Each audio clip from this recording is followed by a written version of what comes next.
King of the Hill is wildly popular here in the UK. Do you make a conscious effort to ensure that the humor translates across cultures?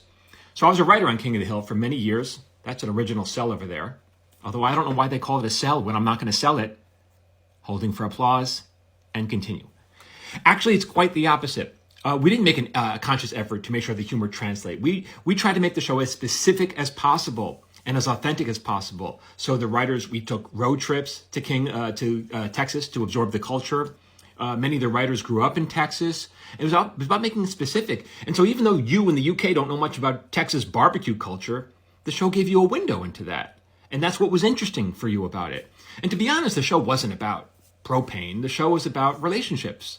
And it was about anger and love and jealousy. And you have all those emotions in the UK, except for love. How come you can't love?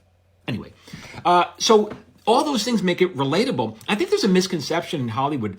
You know, I'll try to pitch a show and someone will say, yeah, but what is the main character? You know, what does our viewer have in common with the main character?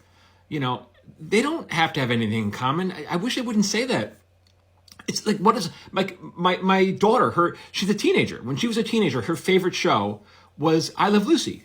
What does a teenage girl, she's the 70-year-old show in black and white. What does a teenage girl have in common with the wife of a Cuban middle-aged band leader and their elderly friends? She didn't have anything in common. It was a window into that world. And so when you write, you know, think of it that way. Think of it making it specific as possible. Provide a window. Make it interesting. So you're not excluding people. I think people, when they write their scripts, they want to make it as general as possible because they don't want to exclude anybody. No. You make it specific. That's the gold.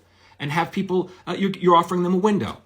I talk about this in my webinar. I got a webinar coming up in early April where I'm going to talk about the writing process and how I approach. See, by the way, I don't always sell shows. I sell a lot of shows, but the only thing I can't control if somebody's going to buy it. I can only control the quality of my writing. And I talk about this in my webinar coming up. So it's a free webinar. You're welcome to join. The link is in my profile, and I hope to see you there.